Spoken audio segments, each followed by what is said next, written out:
get to it. I know. So all I know is you watched it and you texted me and you said, not a fan so far. Oh.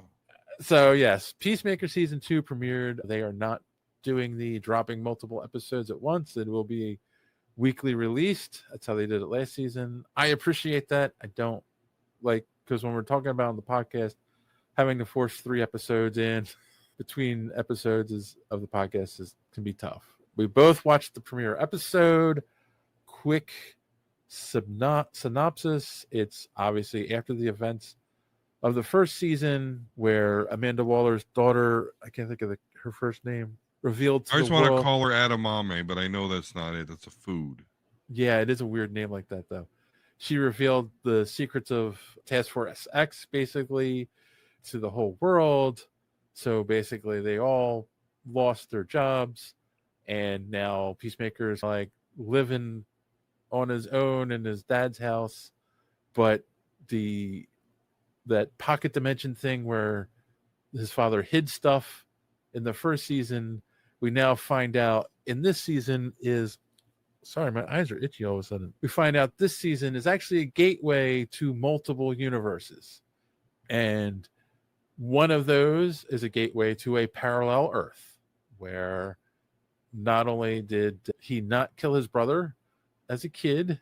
Oh, by the way, I'm just giving a quick synopsis and there's already spoilers. If you haven't seen it yet, you might want to turn away if you care about spoilers. Got to get it all out before next Thursday. And he obviously then had a good relationship with his father, and his father wasn't necessarily a bad guy, and the 3 of them fight crime together. So that's the basic setup of the show. And yeah, so right off the bat, I was confused, right?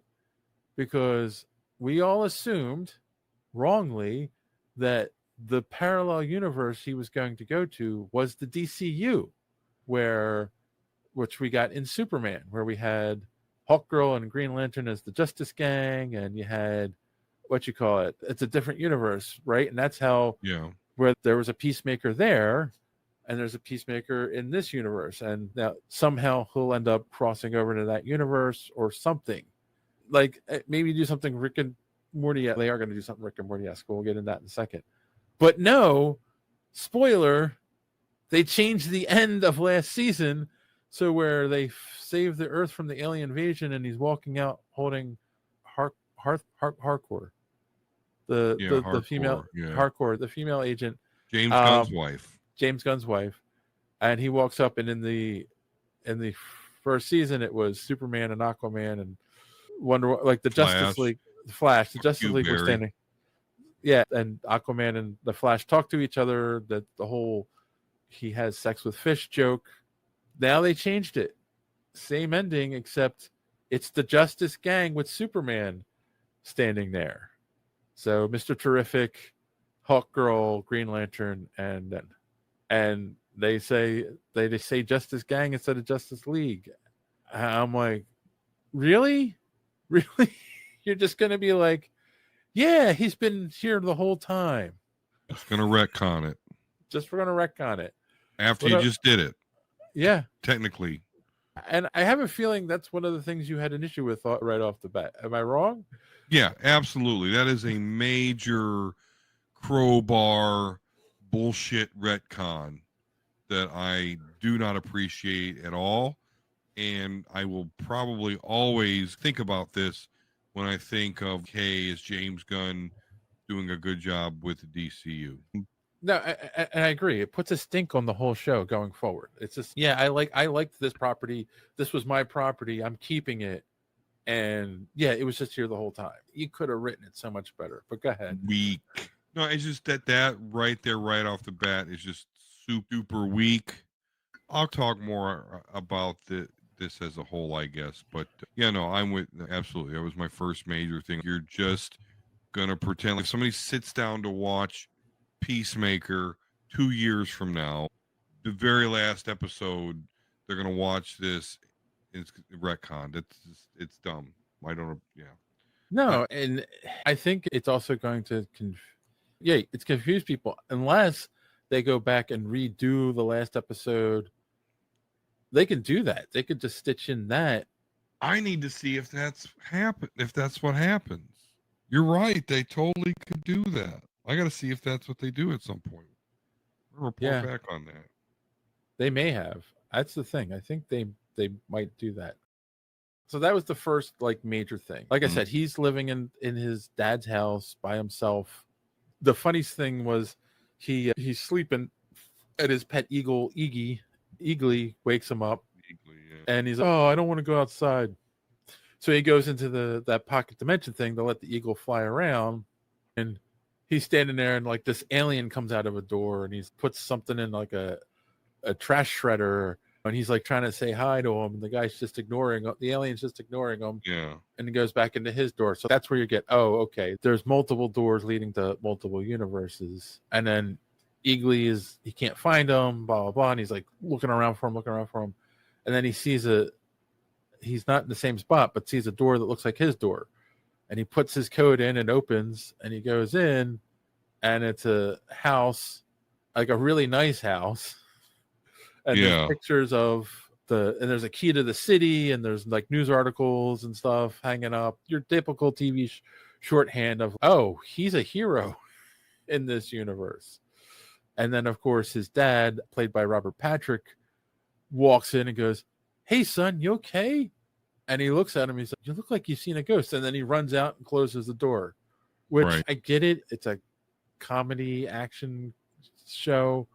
But wouldn't his dad like open the door and said, "Hey, what's wrong? What's wrong?" And saw him running away. Yeah. Especially because they're now establishing that they had a close relationship. So anyway, then it's later that day. What's her face? Waller's daughter. Hold on, let me bring the cast up. Is it Leota? Is that the character's name? She picks him up and takes him to an interview. And the interview is to join the Justice Gang. And we get Sean Gunn, James Gunn's brother, as Maxwell Lord, heading the interview with Green Lantern and Hawkgirl there with him. If you saw the final trailer, it's basically the same exact scene that was in the trailer, where they're asking him a question, and then he's got a switch that's supposed to mute them, but it's not working. So they're like talking garbage about him while he's sitting there, and he's trying to answer the questions and be all serious, and they're like ignoring him, and they're talking about burritos and whatnot. And Guy Gardner's flat butt. Guy Gardner's flat butt. And then finally "Am I supposed to be hearing you?" And they're like, "What?" And that's when they realize it's not working. When he gets mad, he barges out, and then he leaves, and he's like, "Those guys are jerks," and blah, blah. Which basically, we're setting up, like we do in many sequels, whether it's a movie trilogy or a TV show or whatever, all the characters are in a crappy place than they were at the end of the last season. They saved the world, and you think they're going to be heroes. No, like they disband the Task Force X. That's why Peacemaker is trying to join the Justice Gang. The friend, her girlfriend kicked her out because everything going on. Then you had Hardcore was fired. She's being told she has a bad case of toxic masculinity, which is just dumb. And the only one who's still working for the secret agency is Economos, John. Yeah. The guy in the chair. Yeah, Economist. The guy in the chair character who is hired to spy on Peacemaker. So that to keep an eye on him, because Rick Flag Sr. is now in charge of the agency, and he knows that Peacemaker killed his son in the Suicide Squad movie, so that's why he's having him surveilled, so he can have a reason to go after him. So I don't know, that premise so far, like where everyone is just in a crappy place than they were the previous season. I don't know. I'm so tired of that trope, but what did you think? I just overall didn't think very highly of any aspect of this show. Now, I'm keeping in mind that this isn't a show, so I'm going to give it some flack, or not flack, but I'm going to give it some leeway. But there's just a lot that I don't appreciate and that doesn't make sense. First of all, this pocket dimension. Okay. Yeah. How does everybody just agree that it has access to this pocket dimension? This is where Peacemaker's helmets are. This alien that he's trying to say hi to, this is where his furry animal incinerator is. Like, how has all the people that aren't even the same race, it looks, in my race, I mean like human, alien, whatever, how do they all just collect their secret shit here And no and one just, cares. okay, and no one cares, no one messes with any other shit No other one's there. than, No one tries to do an invasion of another right, dimension. other than what you mentioned when the Peacemaker we know of finds the alternate dimension where him and his dad get along and his brother's still alive and they're all vigilantes. So that right off the bat, I assume we're going to learn a little bit about that, but it really makes no sense that there's just all these people have access to this pocket dimension and they've just somehow, without even being able to communicate with one another, don't mess with each other's shit. They all know we're like, yeah, no, Well, that's just, there'd be a that war going on in that pocket dimension. that's one of the Most things like, because there's many doors, right? mm-hmm. It's not just the one alien we saw and the alternate Earth. Apparently another Peacemaker. There's tons of doors there, so there could be many different universes. And like, who built it, right? Did Peacemaker's dad build it, or did he just find it? Like, I don't think that's clear. And then, yeah, we saw what that did in Superman, right? Like, it was unstable. You couldn't leave the door open too long. It was causing issues and all this stuff. So it was just like, yeah, so you set up rules, and now you even said this is the same universe as the movie where you set up those rules. Because that's the whole reason he's being tracked by economists, is because they detected his entry into this alternate universe. Right. Now they're all freaked out about because they reference the shit that happens in the Superman movie. So yeah, they've absolutely used this to say, no, there's no way around it. This is that same universe. Which also brings me to one of my issues. And you can argue the same thing with season 1. You had to see, what you call it, Suicide Squad to fully understand Peacemaker season 1. And now you had to have seen Superman to understand some of the references in the very first episode of Peacemaker season 2. And granted, you had to have seen the last season too to understand, which, if it's a TV show, you should have had to see the last season. But yeah, having to see an outside thing like another movie, I also feel is a bad move.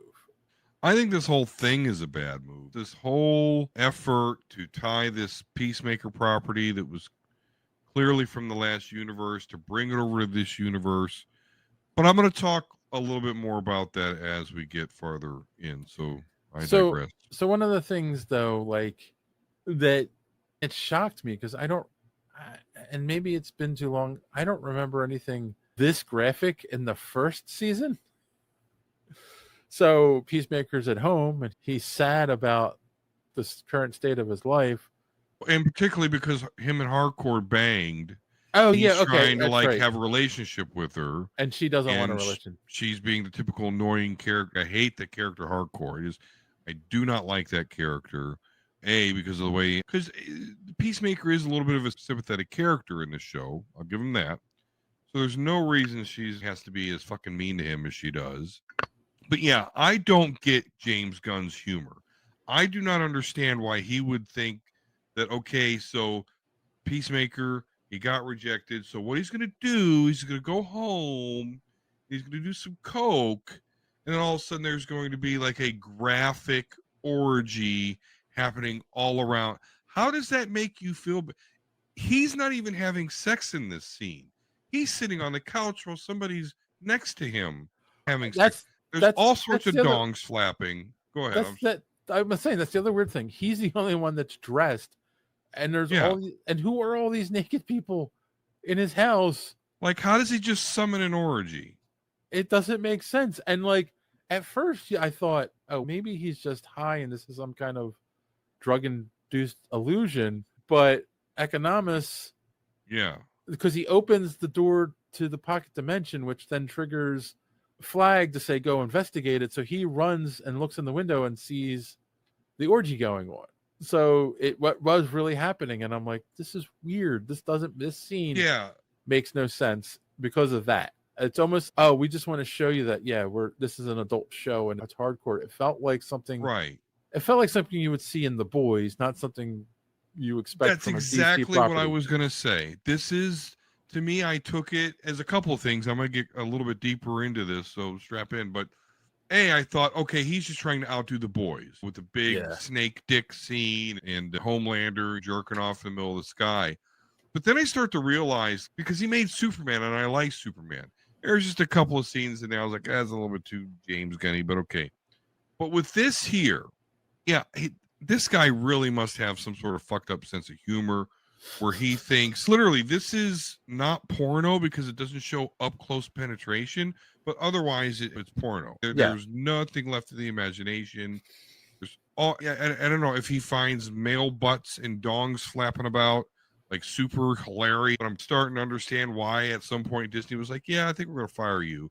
I know it was over some dark tweets and shit that was so long ago, but I'm starting to side with Disney here. No, you still have this fucked up sense of humor. Yeah. And it's, so as much as I hate this, and I do, if I was not on this show, if this wasn't something that my wife would watch, by the way, actually the first thing that pissed me off was the theme song, that they changed the theme song. My wife's going to be pissed. I haven't watched it with her yet, but that's another thing. But anyway, so as much as I hate this, I wonder if this is something that we have to let happen. This is really some shit that James Gunn has in his head that he needs to get out there. And I like Superman. So if we want shit not like this in the major DC movies and storyline shit, I think this is the product of that. We have to let James Gunn, because he is human. Let's not forget, he is human, and he's got his whatever the fuck humor makes him think this was good. I guess this is where we got to let him do that, so we don't have flapping dongs in our Wonder Woman or Batman movies. Oh my god! Going forward, can you imagine? Ugh. Yeah. We already seen Bat Dick in the comics, so the precedent's already there. So let's not tempt fate. Let's not go there. Yeah, I agree. Because and the thing is, he gives you a scene like that, and then that leads to Peacemaker, the scene where he's with his dad and the heartfelt scene. He goes into the pocket dimension. He goes to the alternate universe where, like, he's in that house, and then he's like wandering around, looking at everything, and then he goes out front, and a car pulls up. And it's his brother. His brother's an adult. He's alive. He didn't kill him as a kid, which is funny because, like, I felt that was true to life. Like, even though his brother died when they were like teenagers or whatever, preteens, he would have recognized his brother as an adult. I do feel that felt right.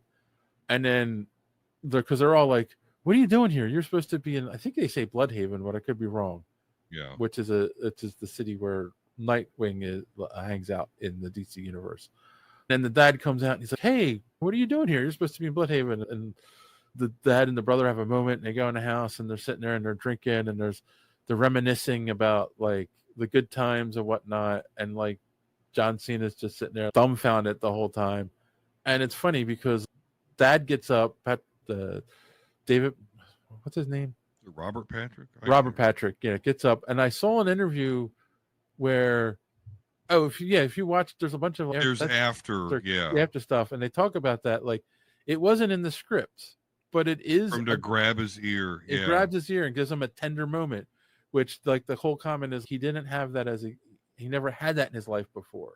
When he's like, "Good night, son, I love you," and then the brother goes to bed, he says good night to him and whatever, and then he starts crying.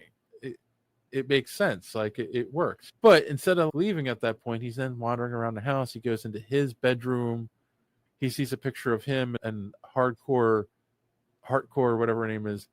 That's his ex, because his brother referenced, "Oh, you should try to get back together with your ex. You guys were really good together." And it's, so in this universe they have a relationship, blah blah blah.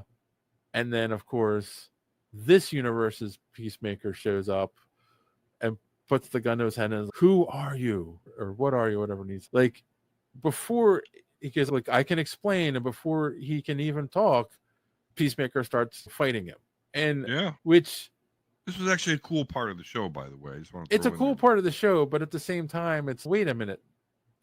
This all could have been avoided if he just gave him a second to explain. He could have kept the gun trained on him and let him talk. And then if he doesn't believe what he's saying, then that's that. But like he started like fighting him right away.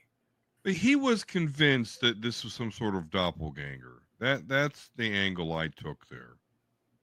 I get it. And I feel like they tried to this is the personality they tried to establish for Peacemaker in the Suicide Squad. He was like he's a shoot first, ask questions later guy. And so I guess that aspect of him still exists. And they get into a fight and they end up in the pocket dimension thing and they're fighting and blah blah. And basically trying to save himself, he accidentally kills himself. Yeah. Our Peacemaker accidentally basically kills that Peacemaker trying to get him to stop fighting him because he hits the jetpack and he flies up and hits a spike and then falls down and he dies in his own arms. And that's how the episode ends. And that's the whole thing, right? Because that's one of the things that bugs me is there are a lot of issues with this show because of the way it's written just to make it work in the new DCU is crappy. But at the same time, the whole scene with the father and brother is very heartfelt and felt very well written and worked. And then he accidentally kills himself. So it's did you watch Rick and Morty, especially season 1?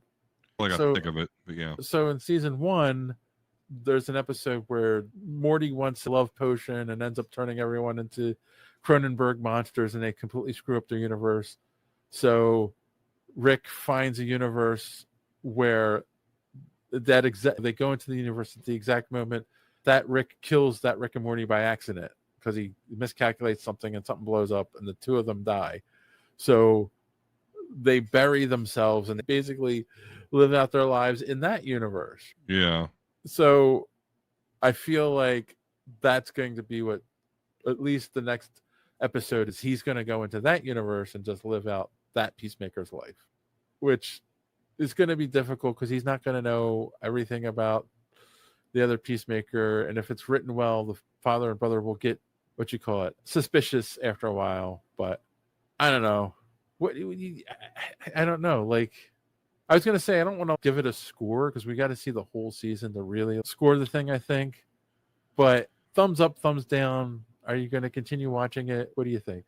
I'm going to give it a thumbs down, but I am going to continue watching it because it's a superhero show going on, and we're on a superhero podcast, the best one on YouTube and the internet in general. Yes. And my wife, watches this show, although, gosh, she really might get pissed off at the fact that they changed the theme song. I think there's other things there might be other things that piss off. There is. The crowbarring it into the now current DCU canon, flopping peckers for no reason. She might like flopping peckers. I don't know. Maybe. I might feel some type of way and I might get lucky. So there is always that. But normally just some John Cena butt will do that. I mean, if you give me some John Cena butt, I'm not okay. It don't make sense. They've done that. They've established that. But anyway, not to dwell on that shit. But the general premise is interesting. We got to get more explanation about this fucking pocket dimension where everybody has access to and uses it for various reasons, and everybody is just cooperating without even talking. But the premise of, okay, there is a world where he is a hero. He does get along with his father. His brother is still alive, which was funny. I thought it was funny. The actor that plays Roy, I don't know his name, but Roy from The Office is his brother. And he killed the version of himself, not maliciously. We can still root for him as a character, but through no fault of his own, he killed the Peacemaker from the timeline, from the universe that obviously he would just love to live in. And we've seen the previews where he's, this is an awesome. Okay, I'm down with that setup. I just don't like anything else about it. And again, although I will continue to watch this, I really see this as James Gunn's self-indulgence through casting his wife and brother. So it's a vehicle for him to do that. And it's a vehicle for his obviously crude, I don't want to be too judgmental, but just I do not get James Gunn humor. And this is a vehicle for it. David, Denman is the name of the actor from The Office who Okay. plays his brother. That's actually the one thing that we didn't talk about too, like the hardcore, like Well, obviously don't even get me started on that. Like, has issues, and to deal with the issues, she's going to bars and getting into hate that fights character. with men, and like That scene was stupid. it was stupid. But here's the thing: I don't like seeing a woman get beat up, but at the same time, it was the first time where like something like that was believable. Like a bunch of guys are overpower a woman, no matter how well she's trained. It's just how life works, Right? But she would not have survived for nearly as long as she did in real life. But anyway, beyond that, I don't care what situation you're in. But even if she did ask for it per se, at some point, dudes aren't just going to let other dudes keep kicking a 90-pound blonde on the. So the fact that James Gunn wrote it like this whole place was just like, oh, there's some very small lady over there just getting pummeled. All right, 2 more drinks, please. That's dumb. It was. I agree. Somebody would have stepped in, and even if they didn't know what was going on, would have protected the woman. Are my potato skins ready? No? Okay. I agree. And so that's the whole thing, because you got stuff like that. You've got the sledgehammer, but then you've got the heartfelt stuff that worked, and like I felt for the character, because like you put yourself in a situation where this is the life you've always wanted, and your life is in pieces. You are going to be like, oh, I want to go see what's going on in that universe. So for that, I'm going to say thumbs in the middle. I'm not going to definitely say thumbs down yet. Obviously, we're going to keep watching it for the podcast, but yeah, we'll see. We shall see where this leads. I hope they do explain the whole pocket dimension thing. Thanks for watching this clip from the Superhero Speak podcast. And don't forget to watch us live every Sunday night right here on this channel. While you're here, hit the subscribe button and click the bell for notifications so you won't miss out on any of our great upcoming content. Speaking of content, don't forget to check out our website, superheroespeak.com, where you can find the podcast, links to our social media, merch, comic reviews, and so much more. That's superheroespeak.com. Thanks for watching, and don't let your cape be caught in the door. See you next time.